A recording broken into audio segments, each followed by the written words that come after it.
Well, I call that a lot of fanfare. Well done. Well, thank you very, very much. This morning, I'm not going to quote from any illustrious authors because I want to tie my subject to personal experiences. Over the last time of over 60 years, I've had the opportunity to watch thousands of persons going out in a great crusade in search of truth.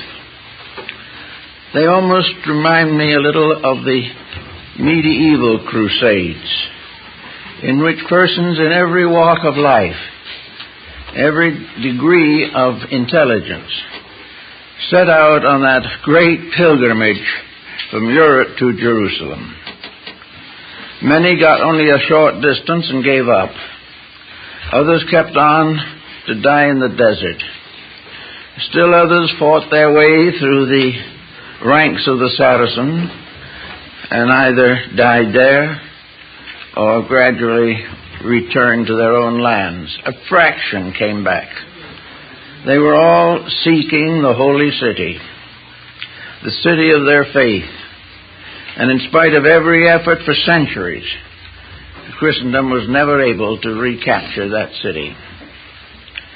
And in a way, this reminds me of the struggle of people today. In every religion, every faith, every cult, and every creed, human beings are searching for the personal experience of reality. They are seeking to come to understand themselves, to find a reason for their own existence, to find that balm of Gilead which has been promised to them. They have come in every color, creed, race, and type, and every degree of intelligence. And yet, with it all, so very few have reached the goal that they sought. Many reached a goal which they thought was what they sought. But after a time it proved elusive and illusionary, and the search continued. The alchemists sought to make gold, and also to reform society. The Hermetists studied the secrets of nature. The Greek mystics and philosophers studied the world with the most profound attention and with the greatest benevolence. Many of them came to extraordinary conclusions, but now in the 20th century, these conclusions are ranged against each other, and a new materialism, a new intellectualism has taken over, and a new pilgrimage has been declared, a pilgrimage into the great economic future of a world industrial wealth. Still, the search goes on, the search for peace among nations, peace in our own hearts, peace in our family lives, peace in our national governments. We are still searching for that mysterious integrity which alone can bind up the errors of society. Now, looking back as far as we can in history on this, we observe a certain number of special points of interest, and these include both Eastern and Western thinking, the wisdom of Asia and the wisdom of the Western world combined. And it all seems to sum up in one peculiar inconsistency, namely that the individual seeks something better without becoming better himself. He seems to think of religion as a way of atoning for something, atoning for his own misdeeds or his own ignorance. He seems to believe that if he can become part of an association of religious peoples, that he can drift with them into the better land beyond. But actually, we are today no closer to that which we essentially seek than we were thousands of years ago. Because we have added more to our difficulties than we have to our solutions. And now we all stand in the midst of the greatest challenge we've ever known, nuclear warfare. Now, how all of the good of the past could come to this, how the love and wisdom of thousands of dedicated souls could not prevent this emergency, is a very strange and sad commentary on our way of life. So this morning we want to take up the problem of opening the doors to the inner self, to the reality within us, to see if we can come to a little better understanding of the problems that we face. Those of you who have, in travel, visited primitive peoples may note one interesting point, namely, way back in the beginning of time, there were those who had visions. There were those who had strange beliefs, but these beliefs were supported by extrasensory perceptions. And in those old days, the great scriptures of the world were written. In those days, the great philosophical and scientific footings were laid down. And we have only inherited the skill to make certain improvements upon original revelations. Therefore, the great period of revelation is not now. The great period of revelation gave the world Pythagoras and Akhenaton and Moses, Zoroaster, Buddha, Krishna, all the great scholars and wisdom teachers of the past. Now, why was that the way it is? Why were those days better for the development of wisdom than ours? I think probably the answer to this is reasonably evident, namely, an uncluttered existence. Our ancestors did not have the great ambitions that we have. Even our forebears in this country had no such vast ambitions as we are courting today. In those days, people lived close to nature, which was a great advantage. They lived in a simple, natural environment that had not been spoiled completely. True, they lived in company with some unpleasant animals and things of this nature, and quite early began to develop feuds among themselves. But generally speaking, primitive man lived in a natural world. And living in a natural world, when he tried to create a philosophy of life with very limited resources with which to work, and not really any understanding that there was a philosophy of life, he began to build his way of living by studying the life of the world around him. There is an account, I don't know whether it's completely factual or traditional, to the effect that speech came from nature. That long before the individual was able to have words or created alphabets, he copied natural sounds. And having the proper structure in the throat to do so, he was able to imitate the sound of a waterfall, or a wind through trees, or the cries of birds and animals. And this seemingly was the beginning of language. He found it possible to tell his neighbor or communicate certain ideas, feelings, impulses by accepting the sounds of the natural world. He knew sounds that frightened him and sounds that pleased him. He knew sounds of birth and sounds of death. And from all these, he began to develop a series of sounds which became gradually letters of a primitive alphabet. But these sounds came definitely from the natural world. So did everything else he had. He had to come to the conclusion that if he was ever going to understand the invisible, he must be able to find it in the visible. Almost all old theologies are merely abstractions of natural phenomena. The gods were the powerful chieftains. All of the rules and laws attributed to deities were the result of human relationships, testing, the possibility of community existence. So little by little, we built a world in which nature provided the only available facts. These facts could be, by careful meditation perhaps, or constant reinvestigation, could become truths. And this, in a sense, is the beginning of modern science in 17th century Europe. Namely, that there were truths that could be built upon facts. That these facts could become the basis of rules. That these facts, by constant repetition and investigation, showed nature's way in a great many directions. It made it possible to decide internally, to a measure at least, what nature expected us to do. On the basis of nature would penalize anything that was not within its own approval. So little by little, the science of nature began to take the form of a natural philosophy. A natural philosophy that was based upon the seasons, upon the climates, upon the various nature phenomena, from everything from the gently flowing stream to the volcanic eruption.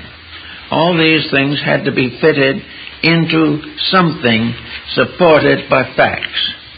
And facts were things that you could see, that you could touch, or you could in some way have a direct contact. Now, from facts, the problem of truths resulted in morality. Morality was really the moral interpretation of facts. It was a fact made alive and vivid through experience.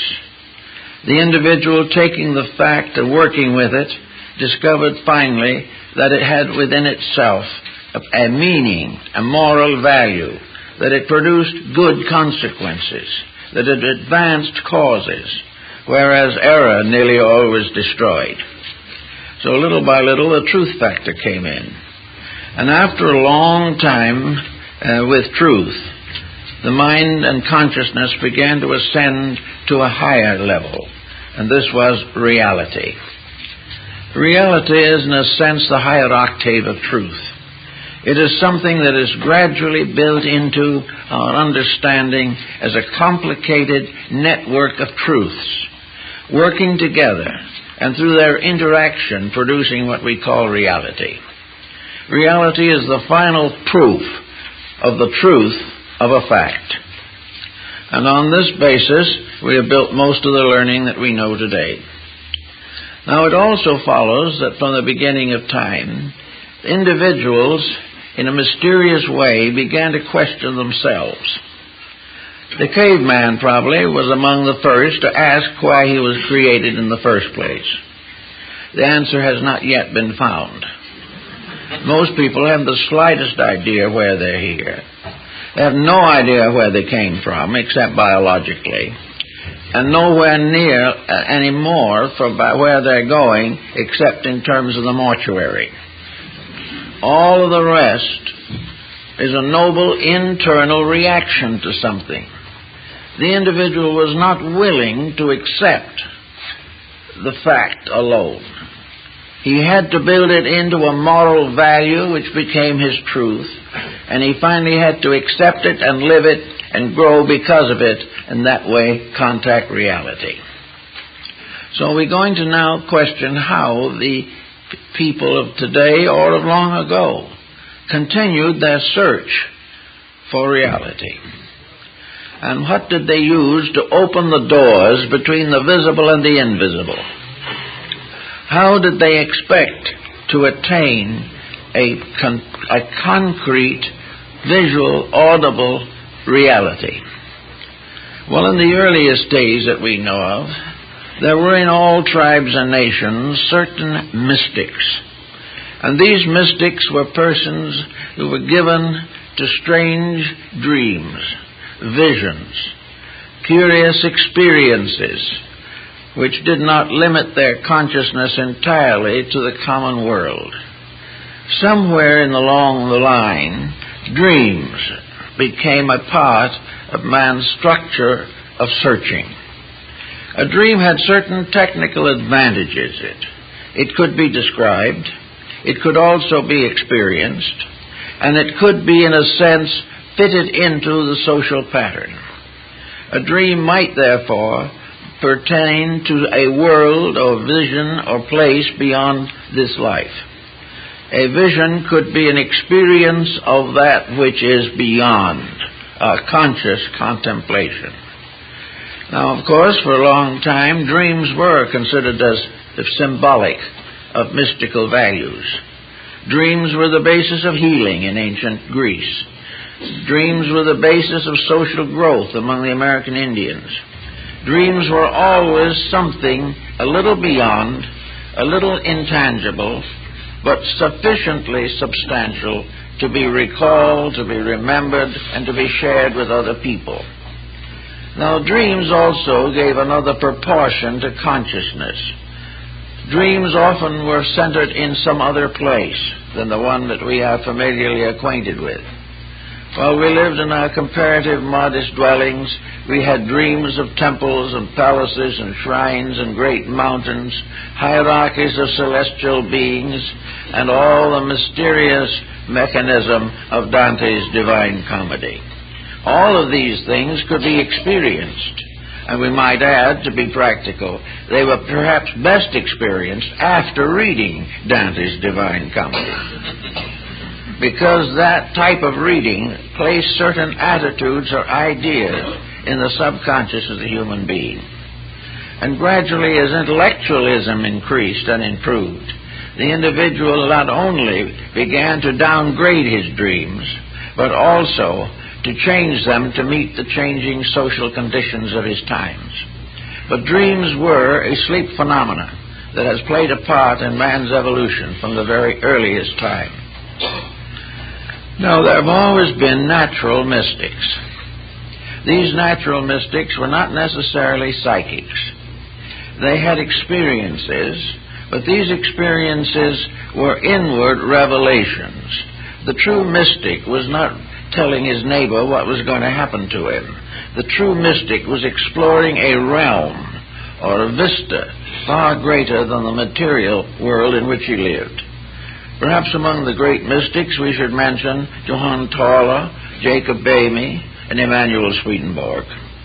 These persons came from different areas of life, different levels of culture, but also had similar experiences. Swedenborg was a scientist of high standing, and Boehme was a shoemaker, and Tauler was a monk. These different people all had mystical experiences, and these experiences resulted largely from a great longing or a great yearning, or, as in the case of several of them, a great tragedy in their personal lives. There came a time, and there's always a time, when an individual who becomes sorry for himself, perhaps quite legitimately, not simply an emotional state of affairs, but a frustration of the real values of living. The individuals of this type may retire into themselves and live in a world of constructive and idealistic fantasies. But are they fantasies? This is also a question that has never been satisfactorily solved to meet everyone's requirements. But we also know that the mind has become a powerful factor in the effort to make the invisible real to us. And the mind has developed all kinds of experimental processes. The mind has borrowed heavily from outside sources for the information intended to reform the inner life of the person to whom that mind belonged. So the mind almost always builds an invisible upon the visible through a certain intellectual, mental approach. And today we have all kinds of such approaches.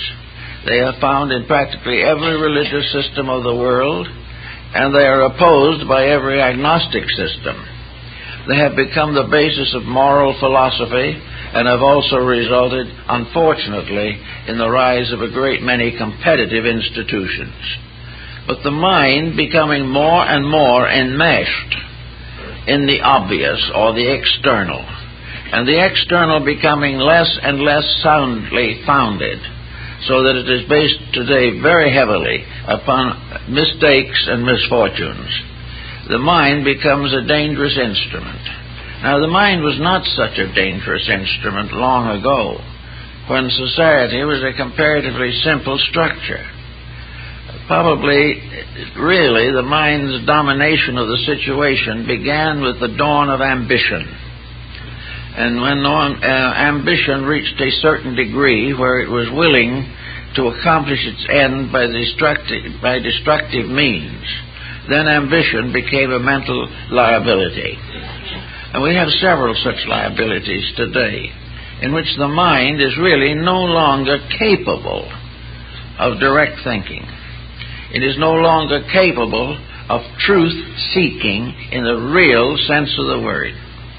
The term truth has come into bad times and has now been applied to so many different mistakes that it is practically impossible to classify them. But the fact seemingly remains that the mind, which might possibly have opened the doors to the internal, has only become another gatekeeper, preventing us from entering. The mind, therefore, guards the gate of the superior as a watchman to make sure that the individual does not outgrow the level of thinking which is common to his society. It is assumed that if he does this, he will be an outlaw, impoverished, and probably disgraced. So the mind guards his outer reputation at the expense of his inner life. Now, with this problem more or less obvious, what have we left as ways of finding the inner? Well, the second way, perhaps, is religion, as expressed through the heart doctrines of many people. Most people who will follow the heart doctrine, basically, are not intellectuals primarily. They may have excellent minds, they may know everything that a true intellectual does know, but they also have something else. They have a dimension of sympathy, a dimension of compassion, and they also have a deep-rooted belief and feeling that somewhere in the great pattern of things, an infinite love is moving the universe. These emotional-centered people, therefore, very often come closer to the reality than the intellectual. In emotion, you have experiences, sometimes disillusionments, sometimes discouragements, sometimes destructive reactions, hatreds, and so on. But basically, the heart doctrine is one based upon the teachings of Jesus or one of the other great benevolent world teachers. It is based on the assumption that the search for the reality of things is the primary purpose of human beings, and to live together in a fraternity based upon the realization of reality is the solution to the social dilemma. So the heart doctrine has had many exponents, and many of them have had, I think, a greater benevolent influence on mankind than almost any other level of instruction.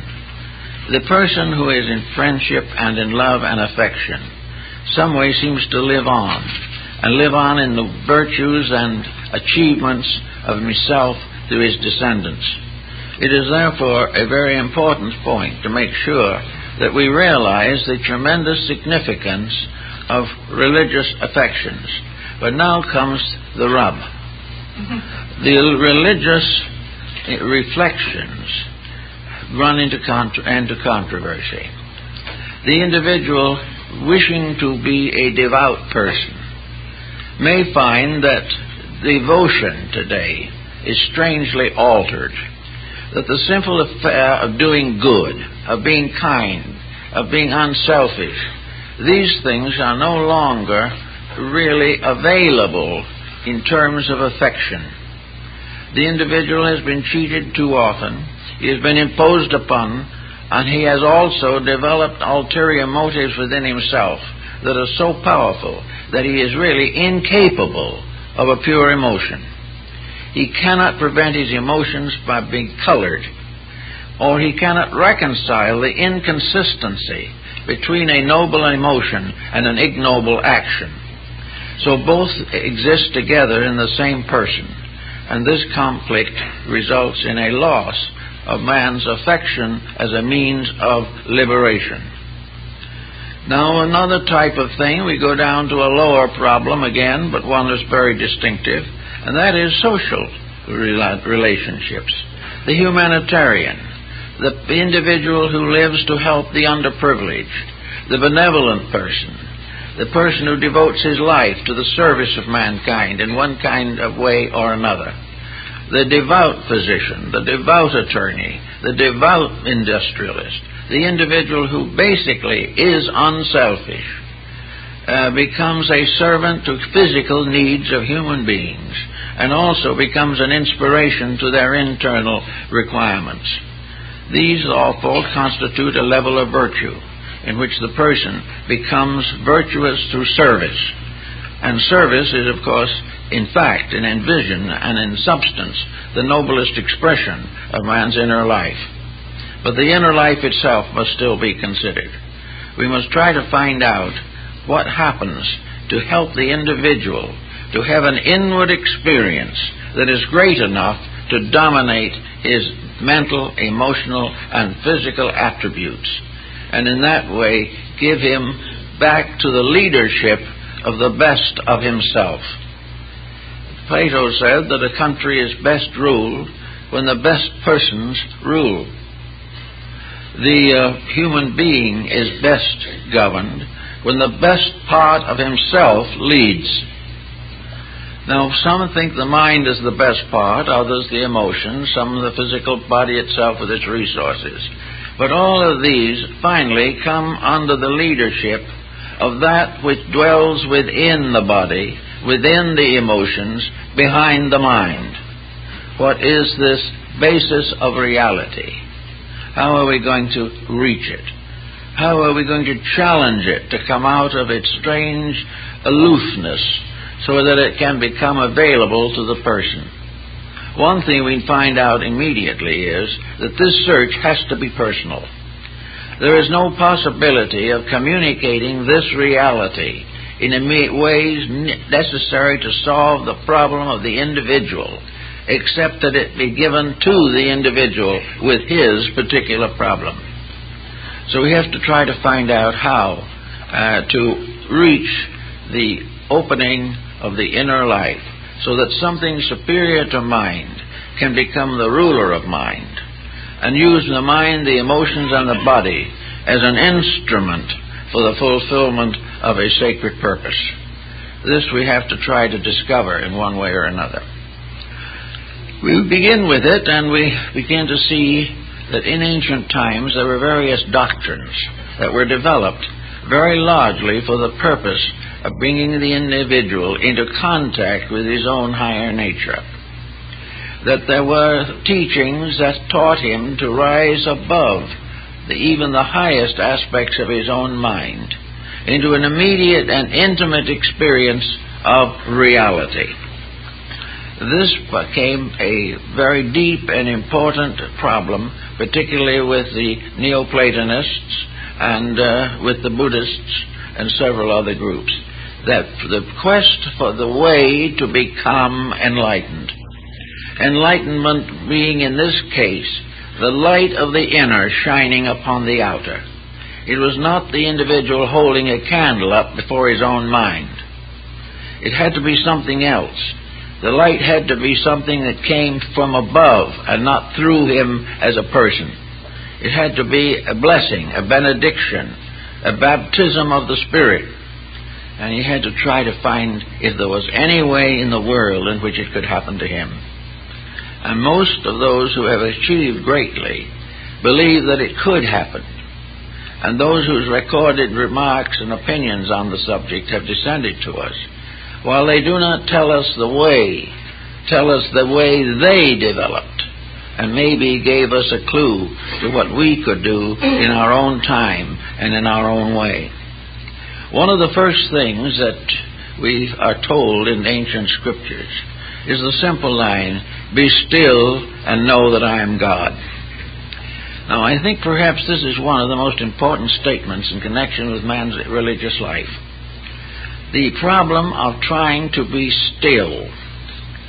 Now, when we think of still, if we are bound to material things, we will simply say that the individual does nothing. That is not the answer. That is not what is intended. Intended only to become part of worship.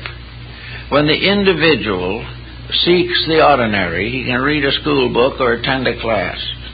When he seeks to know the mystery of his own inner self, he cannot storm the gates of heaven.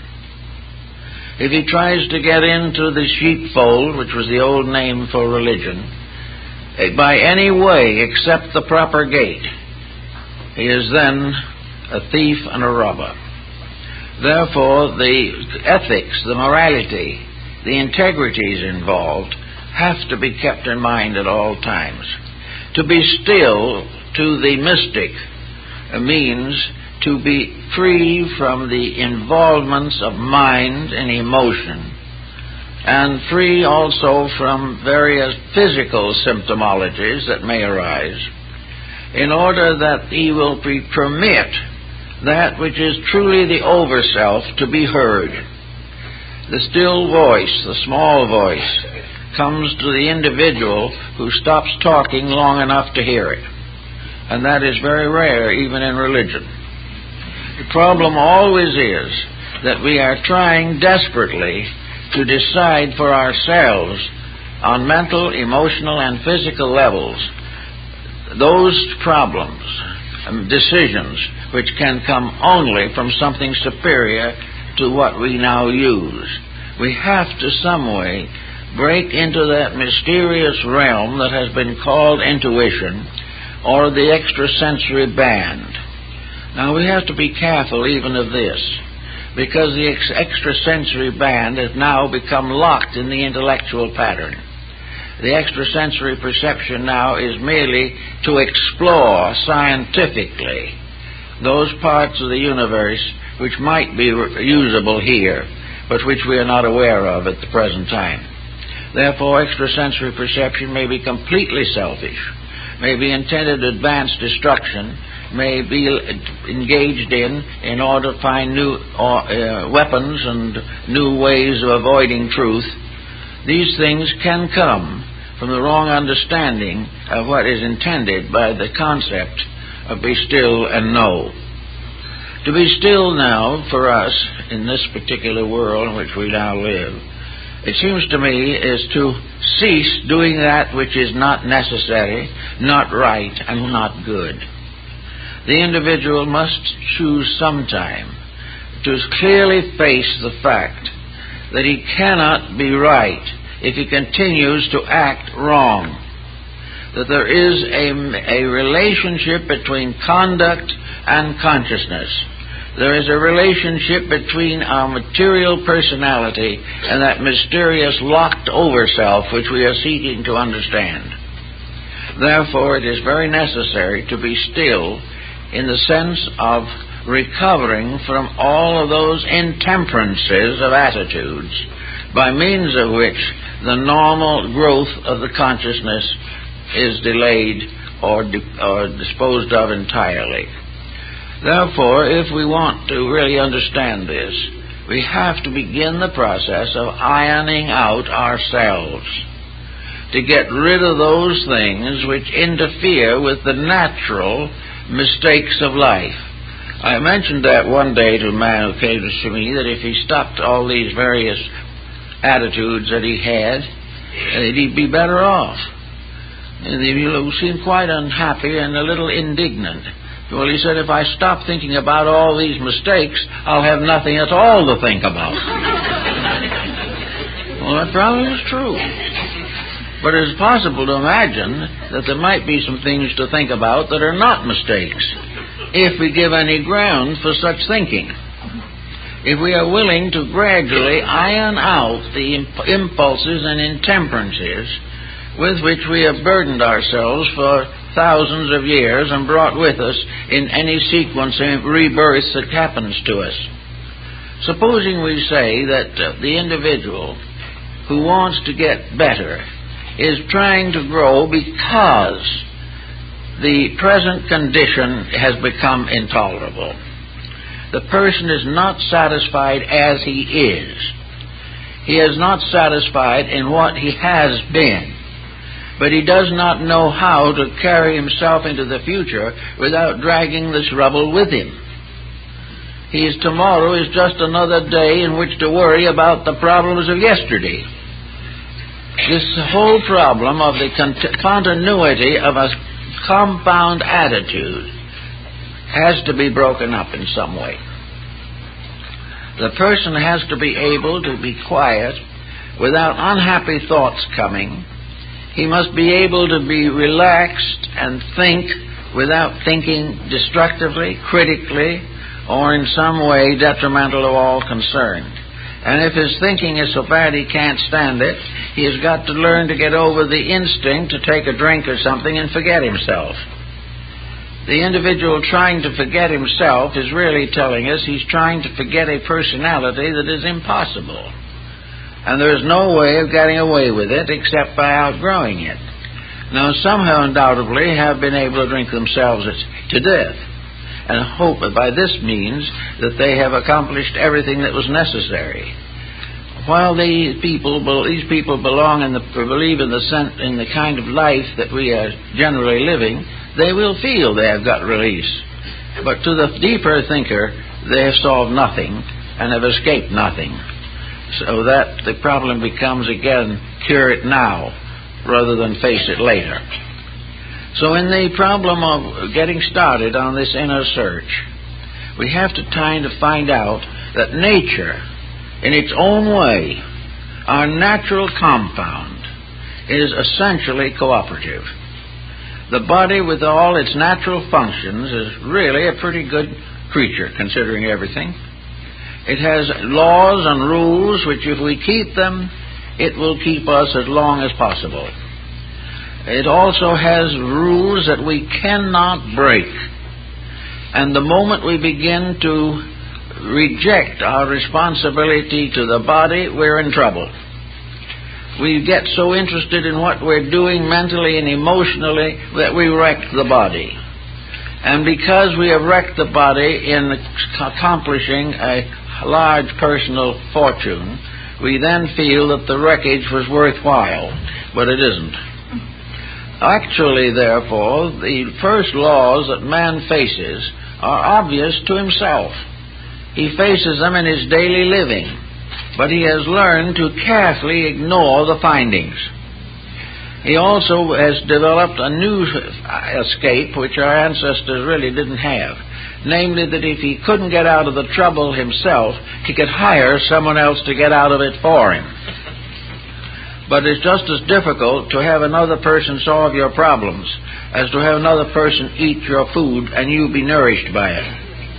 You can't do these things. So we have now the complex situation of people who want to grow, but have already stunted their own growth badly. They want to be better, but they do not know what to do with the mistakes that have accumulated.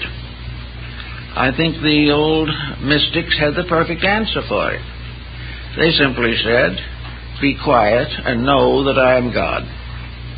Now, this wasn't a theological type of definition. It is a definition based upon the concept that when we cease to build our own mistakes, when we cease to fashion a giant monster out of our own intemperances and relax, all of these evil things simply fade away for lack of nutrition. But they will not fade as long as one drop of nutriment is available to them. As long as we continue to have unhappy attitudes, we are not going to solve the mystery of our own inner consciousness. Actually, the way of life physically that gives us the maximum probability for years is the same type of discipline as that which is necessary to the mind and the emotions so that they will fulfill their duties as perfectly as possible. When the emotions are quieted down to simple, gentle, real values, the emotional nature is protected. We have no likelihood of trouble with some of the internal organs of the endocrine system, which have particular control over our emotional content. We will not kill ourselves by false feelings any more than we will kill ourselves with bad food. When we go up again to the third one, we have the mind.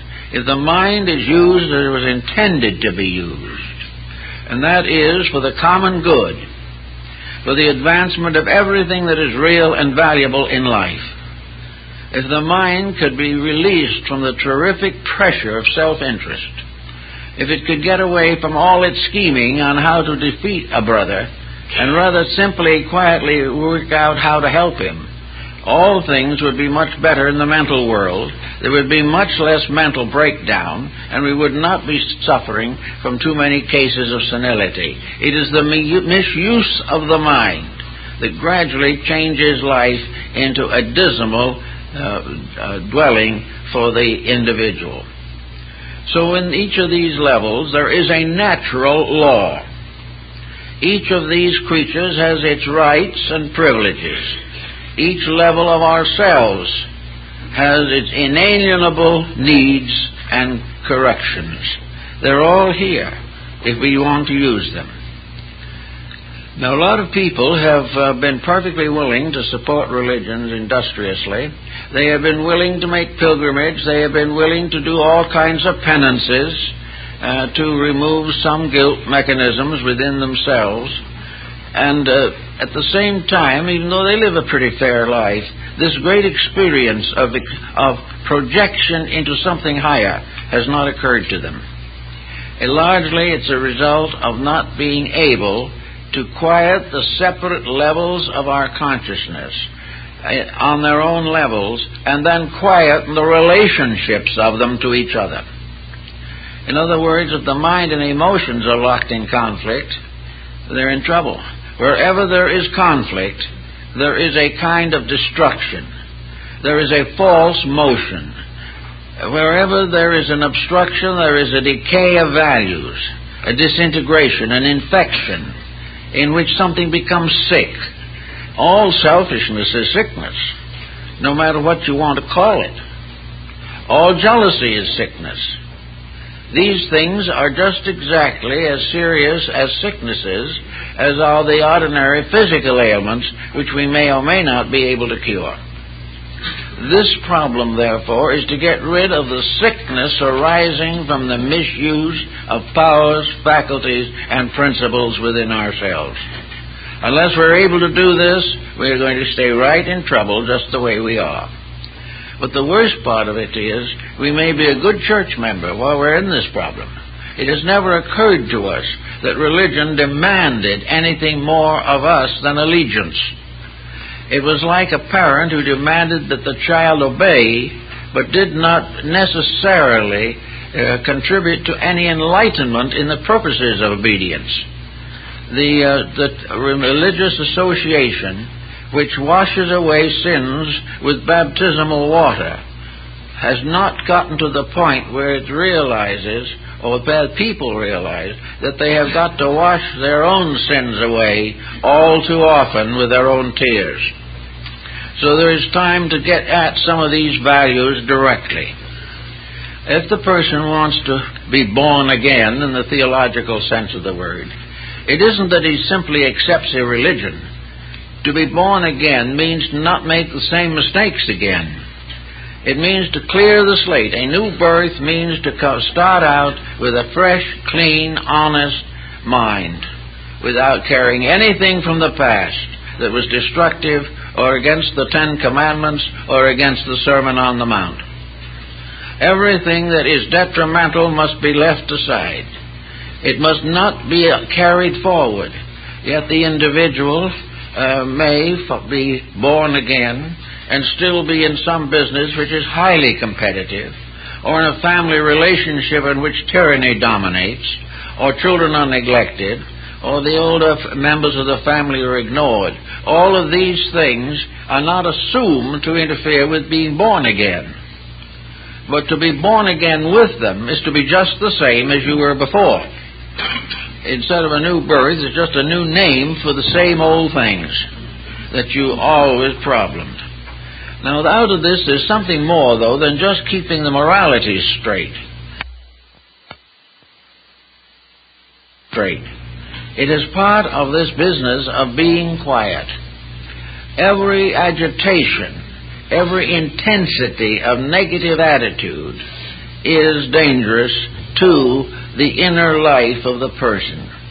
Therefore, we say that when we want the individual to be still and know, we want the individual to change his entire basic formula for life. It doesn't mean he can't speak. It doesn't mean he can't have ideas. But he has to have only things that work together for good. The body, mind, emotions must be brought into harmonic relationships. There must be no discords in the compound of the person. It doesn't mean he necessarily is awfully well advanced. He isn't perfect. He isn't above making an occasional mistake. But when he makes a mistake, he knows it and he's sorry. And when he's not too wise, he may be much deeper in the mysteries of his own inner life. So the problem is that in stillness now is the end of conflict, not the end of function. It is that no longer will the individual be in a continuous disturbance with himself. He will not regret what he did yesterday and build a new regret today. Pythagoras advised this doctrine of recollections to accomplish freedom from habit patterns. He advised his disciples that every day they should live their lives over again backward for that day. See what they did right and what they did wrong, and determine to correct any mistake that was made during that day. Recognize it, correct it, and outgrow it, and reach the condition in which it would not be repeated. So, what we're asking for, really, is a good-natured person of kindly disposition who has managed to get over griefs and grievances, who is able to live in pleasant relationships with other people, who is not jealous, who does not tear down reputations, and doesn't lock in feuds with anybody, who holds no violent dislikes over subjects they do not understand, do not take sides on problems they do not know, but whatever happens, remain open and ever watching for the good, and watching and rewarding only the best of their own conduct. This means a more or less simple life. One way that the medievals found to gain this simple life was by joining the clergy.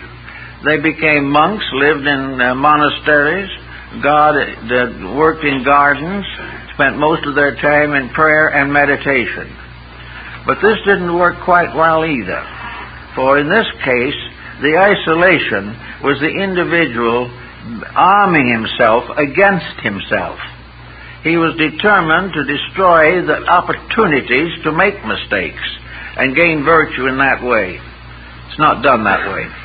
It doesn't work.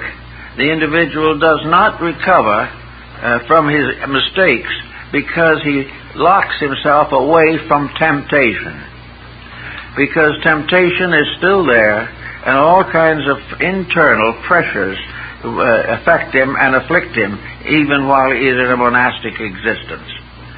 The answer to the whole thing was, stay in the world, but be able to live your own inner life without worry and fear, and if other people wish to ridicule it, let them. But do not resent their ridicule. It's not worth it. Do that which your inner life tells you is right.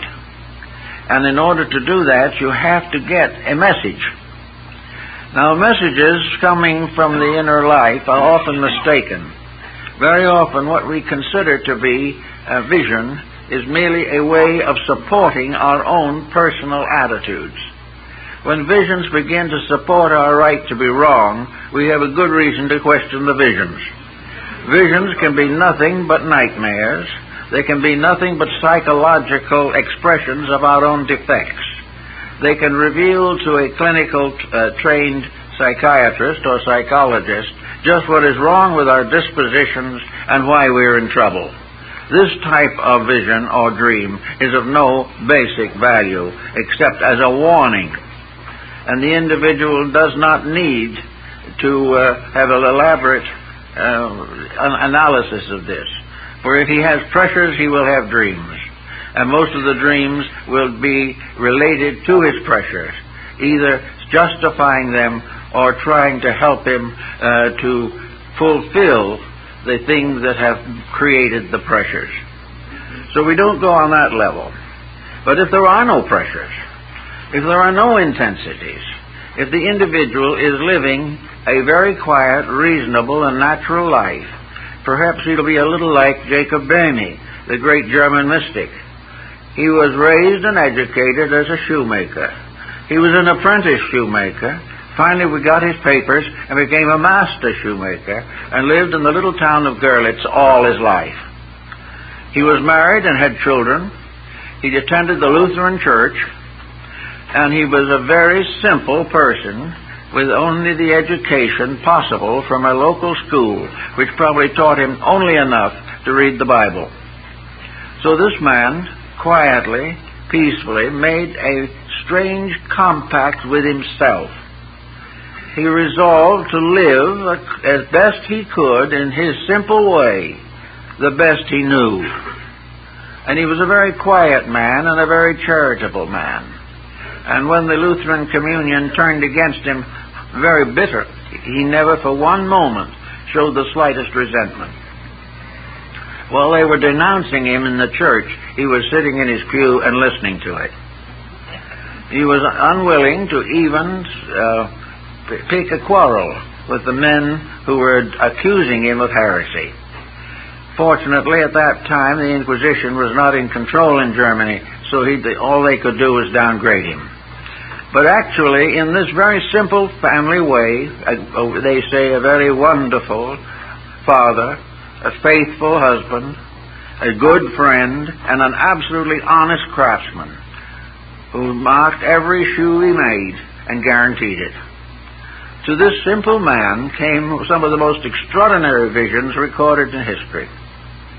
One day, while he was working in his shop, he had a chance to look up, and he saw a ray of light striking a pewter plate on the wall. This ray of light struck him in the eyes, and in that moment he had a vision of another world. And this vision he had of another world had none of the peculiarities that we associate with sectarianism. It was a world which he had not even a terminology for. He borrowed all kinds of words from his friends and neighbors because he had no words. He also was able to gain some terminology from alchemy and astrology and other subjects, but he used them always in his own way, not the way they were originally being used in the communities. Little by little, Boehme discovered in himself a strange and wonderful truth that was the basis of all his thinking and all his living. He said that in the very beginning there was nothing in the universe but peace, that this peace reached everywhere, and everyone was in peace with everyone else. And they talked to God, and God answered them in the voice of a small child, a very gentle child, not much older than themselves, because he was speaking to common people and not to great scholars. And they were all peaceful until along came Lucifer. And Lucifer was self-will, and by self-will fell the angels. And when Lucifer asked deity for certain privileges, he was a faithful cherub at that time, God spoke again in the voice of the little child and said what was necessary. And Lucifer said, "Oh no, I don't like this. I don't want to live in a universe that is ruled by a small child. And if the deity can't speak out the great and glorious words I want to hear, I'm going to take over the job." Remember, this is at Low Dutch in Germany. So he said, I'm going to take over. I'm going to run the universe now. So he challenged deity. He said, I'm not going to do these things. If you're just a puny little deity living in space without anything around you except a baby voice, I'm going to show you how to run this thing. And at the moment that he said that was the moment of the great disobedience. And in an instant, the heavens completely changed. Everything changed. The sky was filled with great spiritual powers. In the midst of them was seated or placed the ineffable deity, with all power, all splendor, all skills, and the thunder and rumbling voice that could be heard everywhere. And it is thus that the pride of Lucifer opened the abyss of the self, opened the world of sorrow and pain, because he had tried to take over the management of the universe, and because he could see no God until he disobeyed, and then the whole glory of heaven broke upon him. Now there's something about this, it's almost a beautiful myth or legend that can be carried right on down. For the man taking over the universe because God didn't seem big enough to handle the job is something that we all might think about occasionally. Also in all the problems that we have. When we think of the universal divine plan as too weak to handle us, to take care of our problems, so that we have to suddenly become helpers in this deal, we may get into serious trouble. But Bamey was essentially a great mystic, and he pointed out that when the human being becomes aware of the realities and uses them properly, the great grief or the great sorrow fades away again, and man and God live together in infinite community, always man obeying that which was eternally ordained to be obeyed. So in this way, Bamey had his statement of silence, of peace, that was disrupted by the rise of human faults, human emergencies, and the forever human optimism and complacency. So that to be still is to know the universe as stillness. To be still is to hear the voice of God and the voice of a small child. To disobey is to bring down upon oneself the thunder of an absolutely immutable power. To obey, we do not know there are laws. When we break them, we discover to our sorrow that we have not been very wise. So we're going to try to think in terms of a quietude that is free from ulterior motive. And this was what Zen attempted to do in India. And this is what Taoism attempted to do in China. This also is the mystery of Neoplatonism and the ideals of Pythagoras. It was the idea that man only comes into trouble when he does it wrong. As long as he is right, he doesn't know there are any laws. Because by keeping them perfectly, everything is serene and well balanced. But the moment self-interest takes over, the power of the abyss is loosened upon us.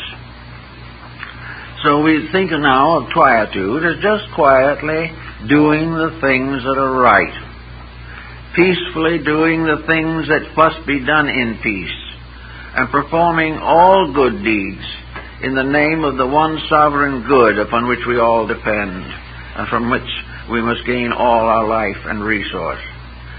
Now, the mystics have found out that if we live this quiet inner life, that we can carry every responsibility of the outer life with dignity. There is no need for us to go around depriving ourselves of everything. We only have to deprive ourselves of those things which were never any good for us in the first place. We only have to get over what was wrong. We are never punished for what is right. But if we get these things into a quietude and peacefulness, then this achieved condition is the opener of the door. This is the power that makes possible for us the actual direct participation in reality. It is that power which comes to us when we do not interfere or condition that power. When we keep it and keep its principles in integrity and in right. We are like what the Chinese sages said, that in the ancient days the wise slept without dreams. There was no dreaming about mistakes or therapeutic dreams. There is simply a great quietude. And in this quietude, a perfect peace, the heavens open, and the reality affirms itself in our lives. The story of the fable of Christ knocking at the door is much in this thoughtfulness. That which is real knocks at the door when we listen. But when we do all the talking ourselves, we cannot hear the gentle voice of truth or note the gentle knocking on the door. It is in peace and quietude alone that we can open the doors. It opens the doors means that we make ourselves receptive to a higher level of consciousness. We make ourselves receptive to the experiences of the inner life. We have a victory of soul over circumstance. We have a victory of reality in ourselves over the errors and illusions of daily living. As a result, we are in peace. We are quiet. Now, in the old initiation rites, we were usually subject to very serious tragedies. In the ancient mystery rituals, the candidate was given very firm and terrible tests. There were even degrees in which his life itself might be hazarded, unless he was right. And in all these things, he had to fulfill the great tests of life. He had to recapitulate his own existence and go through a series of harrowing circumstances which would result finally in his attainment of oneness with the inner consciousness.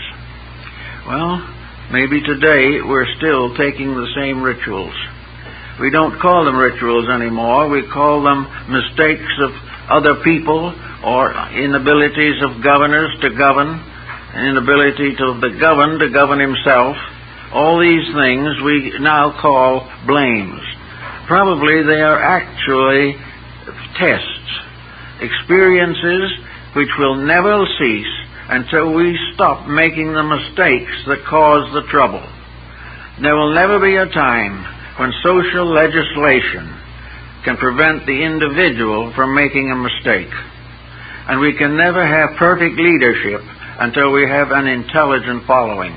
There must be dedicated followers and enlightened leaders.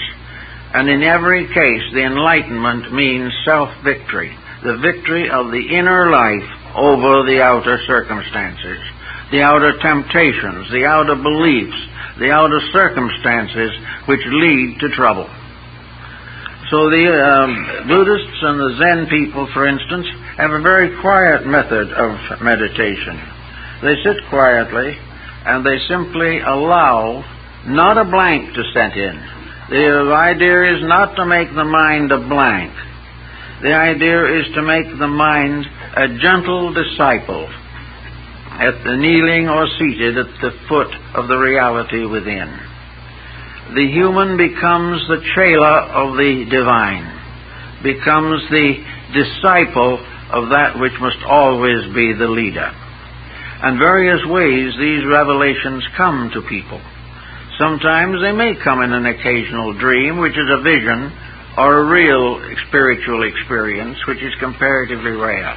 But all spiritual experiences must be doubted if the individual who has them has not conquered the common mistakes of himself. Anyone who believes an extrasensory experience, who is still incapable of the direct control of his own life constructively must be afraid of imposture. And any organization that promises the individual that he can become great without becoming good is also a very dubious organization. There can be no rising upward into the higher levels of consciousness except through a kind of meditative discipline. And what is meditation in this case? It is not sitting in a corner somewhere with your eyes closed and your fists clenched tightly. Meditation in this case is the quiet recognition, realization of the values of life as they have been presented to us in daily experience. Meditation helps to bring us a new way of being useful, a new way of solving or helping to solve problems around us. Now, we can say with all meditation practices that nobody can solve anybody else's problems. This is true. Therefore, the fact that we think we are solving them is not quite really true. The part that is beneficial to us is the fact that we have given up something of ourselves because we love someone else more. This is the great gift. And the great gift in turn going to them may give them the courage to see what we have done and do it for themselves. Every individual who becomes happy must make himself happy. There is no possible way of other people making anyone really happy. And any apparent happiness that arises without the control and direction of inner faculties is going to come on the rocks one of these days and be seriously shipwrecked. All these things are part of a large plan, a large purpose, a divine way of things. And in our quietude, in the small voice, the voice of the silence will speak. And the voice will be like the voice of God in Bamy's vision. It will be a small, quiet voice, never a thundering of power, never a vast expression of some determination, never a final order descending from on high. But it will be the quiet voice of a gentle person telling us something we ought to know, and telling it as though we were beloved children, and not because we were great people. The recognition of these experiences comes often in various small ways. I know, for instance, one case in which an individual was very fond of a garden. They loved to plant flowers and things of that nature, and they always loved flowers. It was a very kindly relationship. It was a beautiful, quiet relationship, and one day this person, while looking at one of the flowers that was particularly beautiful, had something happen. Suddenly, this flower seemed to speak. It didn't say anything, but it seemed to speak, and suddenly the law of that flower burst into the mind of this very kindly gardener. The law of the flower became a symbol of the whole unfolding of the cosmos. The flower became an infinite symbol of an infinite purpose. And it is. It is a part of a great and infinite purpose. But most of those who look at the flower don't see it that way. But this person saw it that way. Saw the flower as suddenly bursting forth into a perfect symbolism of the universe. It was there all the time, but at that moment, the reality in the individual picked it up and brought it out. The message came from something beyond the mind, something beyond the emotions, but an infinite impression of reality, which meant that the person had for a moment's contact with one of these levels of higher insight. Plotinus, the Neoplatonist, said that in his lifetime, that only on 2 occasions had he been lifted up into the presence of reality, and that for only a few seconds. But that became the most powerful experience of life, and all of life from then on was never the same as it had been before. The same might be said true of Luther Burbank with his love of flowers and plants. Here's a man who was able, very obviously, to influence flowers and plants. I saw him one afternoon and we talked about these things, and he said that he could talk with the plants. and the plants answered him. And when he said he wanted them to do something, they did it. So several big universities sent classes and students and so forth to see how Mr. Burbank was taking the spines off of cactus so they could be used in the desert to feed cattle. And they did exactly what he did and got nowhere. And he explained that the reason they didn't get the result was because they hadn't talked to the flowers and plants. They hadn't told those plants what he wanted them to do, what they should do, and how they could help by doing it. But if you talk with them and understand them, even in silence, you commune with them, not as little things with a root, but as reality, and wound up in a magnificent little mystery, that they obey. And he told me, he said, the only person I ever had that was able to do it was an old Chinese gardener. He said, this gardener watched me and listened. And from that time on, he always talked to the plants. And they did what he wanted them to also. He said, you've got to understand life. Life is not you and nothing, or you and something that doesn't mean anything. And all the flowers and birds and animals and creatures of the universe are real. And to each level of man's thinking, some form of life becomes immediately instructive. And by accepting the instruction, a great new dimension of consciousness is achieved. This is the only way reality can be proven.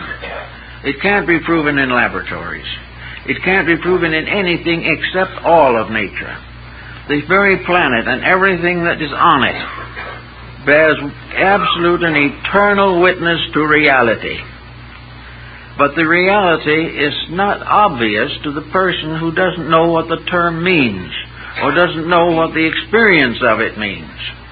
To us, humanity is a unique thing, other things are different. We're now beginning to take a little interest in animal life, but at the same time, we haven't found the realities in these things.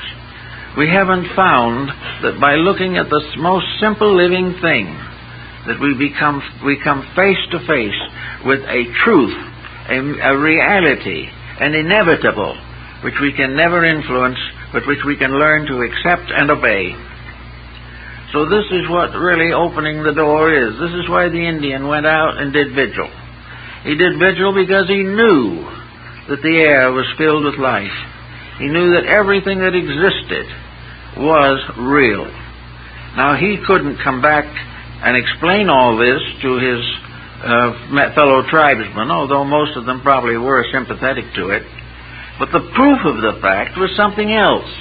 The proof was that when he went out as a healer and sat and did vigil, the great ones, the true ones, sent symbols to him so that he would know what to do. And far when he was up here with me, he said that a little light appeared somewhere on the earth around him, around a little plant, or a little flower, or a weed, or even some little small animal or creature. And he knew instantly that that which the light was around was the thing that was necessary to heal the sick man for whom he was praying.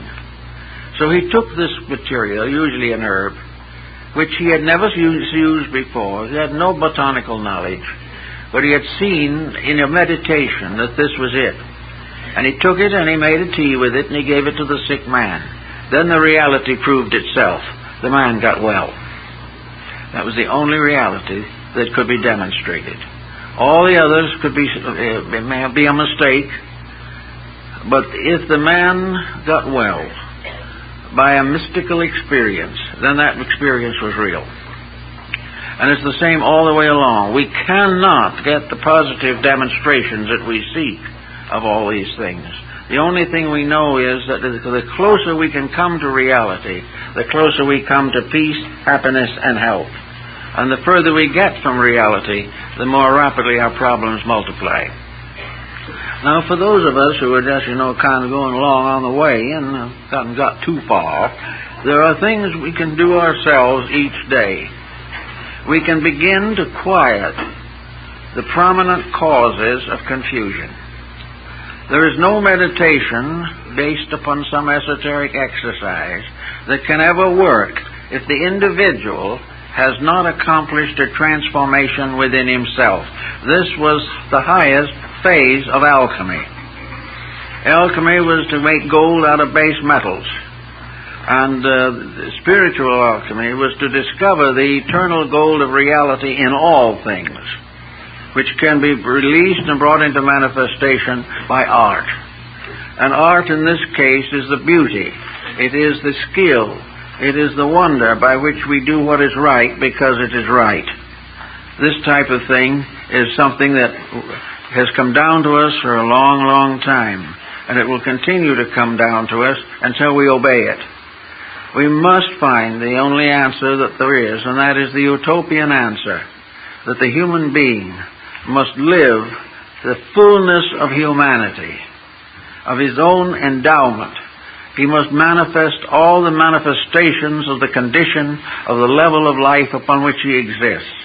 And having done this, he may then request very quietly, or may not even have to request, because realities perpetuate themselves. We expect to go on to the next level of understanding and insight. We are held behind by the ballast of our own mistakes. And until we are able to master those and redeem them or restore the integrities in them, we will remain in trouble. So the first thing to do, if you're really anxious to get on to the discipleship principle in nature, is to start in and prove worthiness. Prove as the ancients did in initiation tests. When a disciple wanted to enter into the mysteries of Eleusis in Greece, the first thing that was done was that his community was invited. The diakon, a leader of the community, was invited to tell what they thought of this young person, whether he was a good person, whether he was a good son or a daughter, because women were initiated. Was this person a good, worthy, honorable person? And if the city father said yes, that he had never been in trouble, that he'd always been a good member of the community, that was a good mark for the person. If he had been troublesome, he would never have been admitted any further. Then, if that was true, they then went to his teacher. Where did this young person study, and what did he study? So they found the master, an old sophist of some kind, who had instructed him. And they said, was he a good student? Yes. Was he quick-minded and able to understand? Yes. Well, what did he give him to study? Mathematics, astronomy, and music. That is correct. Then they would probably call the boy to be given the examinations at the temple itself. And if he passed these successfully, he was placed on a 5-year probationship, in which it was assumed that he would take the hope of going on as the basis of a great improvement in himself. He was to go back to his ordinary life and do those things which he believed would be sanctioned, justified, and approved by the temple. He had to be virtuous and pure and clean and healthy all through this 5-year period. He must have no trace of egotism. He must not look down on others who had been rejected. He must simply live a clean, natural, honorable life, serving his family, keeping the rules of the community, and developing his own inner life. At the end of that time, he was put into the tests. And these tests were very severe on many occasions. But they were tests of every courage that the individual had. And every opportunity was given to be corrupted or to be sidetracked. But if he succeeded and lived on and was able to pass the final test, he was brought forth on the porch of the temple and crowned with the laurel wreath and declared to be an official and recognized member of the religious group. This then became something that was so important that in the presence of an initiate of the mysteries, even the king of the country could not remain seated. The divine instruction took precedence over all material honors. And the initiation was more important than to win a great military victory or to attain to be an archon of the state or to become a leader in any external affair. He might win the Olympic Games 10 times, but it was not nearly as much of an honor as to have the wreath of the initiate placed upon him. From that time, he was bound by oaths greater than himself that he would never corrupt, never compromise, never in any way abuse, and never falsely reveal to the unworthy the instruction he had received, and would never use that instruction for personal physical gain. Now, those were pretty rough instructions, but at the same time, they are the type of thing that we must all ultimately face. Fortunately, we don't face it all at once. We don't have to do all that is right at one time. But little by little, day by day, we are supposed to discipline our mistakes, gradually gaining control over them, correcting attitudes that are not conducive to common good. And in this way, by a certain regular order of things, come finally to the point where the interior takes complete control of the exterior, and the individual lives from the root of his own reality, that he is now no longer a person. He is now a great soul in a body. He is an illuminate. He has achieved the end that the physical world can bestow. And he has now available to him all the knowledge of his race, all the wisdom of nature around him, and all the love of the deity whom he represents and who brought him forth. So these are the things that open the gates of integrities. And these are the only ways that the gates of wisdom can truly be opened. And I've got a little announcement I want to make this morning. We have with us a friend who had a birthday last Monday, but we didn't speak Sunday, so this is the first chance we've had. And that is our good friend, Gilbert Olson. Well, many of you know. And Gilbert Olson has been a personal friend of mine for 45 years and has served us here ever since the society was built, practically. And today we kind of give him a little note of welcome and appreciation on a little belated birthday party for him. It's not going to be a real party, but it's going to be a chance for those of you who know him to congratulate him on having made it, and also to point out that a big change has come in Gilbert's life. He has left Downey, where he lived for very many years, and he's now moving to Glendale in order that he can be over here more often. So we want you to all say hello for him.